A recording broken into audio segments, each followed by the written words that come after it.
One low, two low, back to the age of conversation. Hi, I'm Alessio Products, artist and author of the upcoming comic Blazer, and welcome to my channel. I have been doing a series of videos in an effort to promote my comic about fantasy creatures and their historical origins. And I thought today would be interesting to go over a more obscure, although I find it's a little less obscure nowadays, creature from the Canadian North. This creature is known as the wendigo.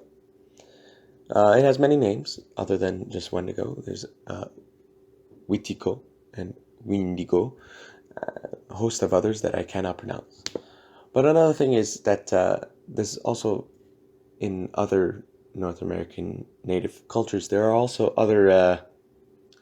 other creatures with similar aspects to the wendigo, but with different names. So it's believed that they're more than likely based off the same tale. At least that's how I understand it from my research. One such creature is known as the Chenu, and there's a lot of Native American stories about the Chenu. But to keep this video short, because our last one was a little long, I thought I would leave the Chenu for another time if people are interested, and just discuss the Wendigo. Now I have here two relatively short stories, actually very short stories, on the Wendigo, just entitled Wendigo and Another Wendigo Story, respectively. Yeah, let's get to it and learn about the more historical origins of the Wendigo.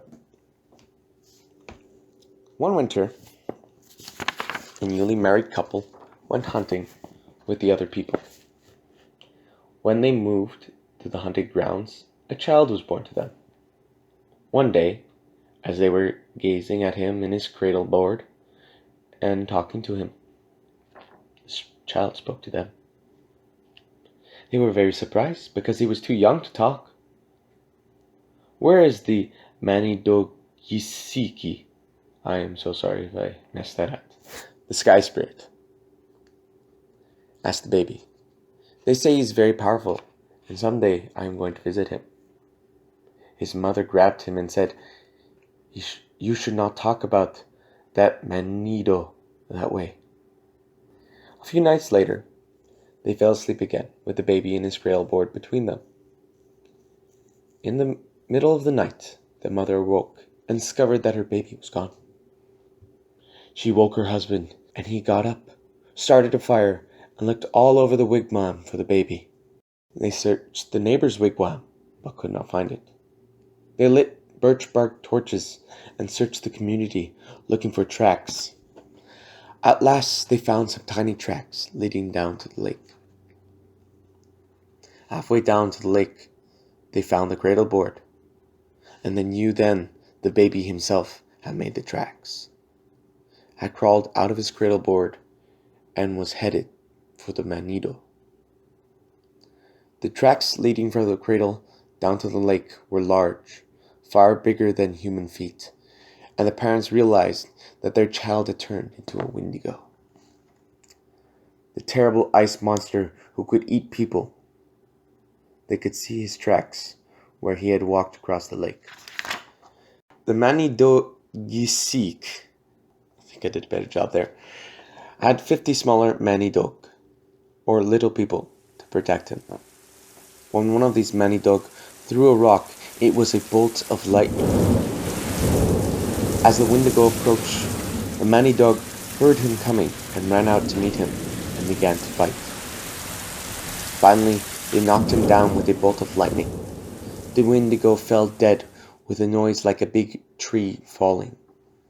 As he lay there, he looked like a big Indian, but when the people started to chop him up, he was a huge block of ice. They melted down the pieces and found in the middle of the body a tiny infant about 6 inches long, with a hole in his head, where the Manidog had hit him. This was a baby who had turned into a wendigo. If the Manidog had not killed him, the wendigo would have eaten up the whole village. I don't like that story. Makes me uncomfortable. Anyways, the next one is entitled Another Wendigo Story. And if I remember correctly, I like this one. The villagers realized the Wendigo was coming when they saw a kettle swinging back and forth over the fire. No one was brave enough or strong enough to challenge this ice creature. After they had sent for a wise old grandmother who lived at the edge of the village, the little grandchild, hearing the old woman say she was without power to do anything, asked what was wrong. While the people moaned that they would all die, the little girl asked for 2 sticks of peeled sumac, or sumac. I've heard it pronounced both ways, as long as her arms. She took these home with her while the frightened villagers huddled together. That night, it turned bitterly cold.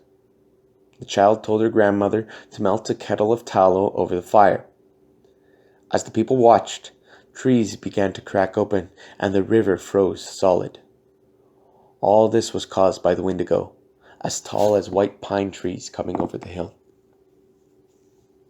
With a summit stick gripped in each hand, the little girl ran out to meet him.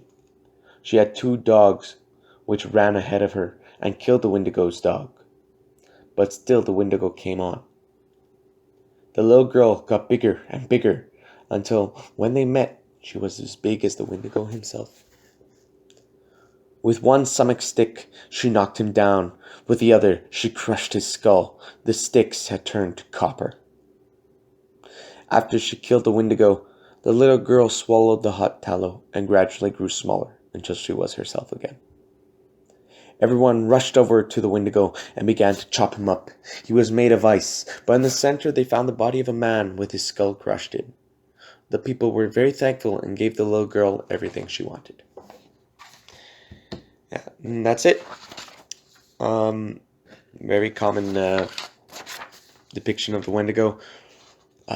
Usually the Wendigo is made of ice, whereas the center of the Wendigo is its true form, or rather what it was beforehand. So in one tale about the Chenu, which is very similar to the Wendigo, an old man who had become a Wendigo met a young couple, and they called him father, and the woman called him father and told her husband to call him father-in-law, and they lived with the Chenu, and eventually he protected them, and she gave him tallow, if I remember correctly, just like in that story, which caused them to regurgitate a little ice sculpture that was inside of him, and that was his Wendigo powers. And once she tossed that into the fire, he was human once more. There are a few stories like that. It seems to be different areas had different versions of that story. And so in some cases, the Wendigo can change its height. Other cases, it's just a giant. Usually, when they're fighting, they are giants. And also, as it said in the tale, ice forms all around them, things freeze. Now, in more modern depictions, the Wendigo sometimes is compared to the European werewolf. I don't see where that came from. I think probably at some point somebody wanted to have a more distinct creature rather than just a werewolf, but wanted the interesting aspects that the more modern werewolf depictions bring to a story. So they just took a werewolf, plopped the name Wendigo, maybe changed 1 or 2 features, like saying, oh, it revolves around cannibalism, which is a very common trait in some of the stories. For instance, in the one about the child, it was going to eat all of his loved ones. But yeah, that was the story of the Wendigo. I hope you enjoyed that. If you did, comment, like.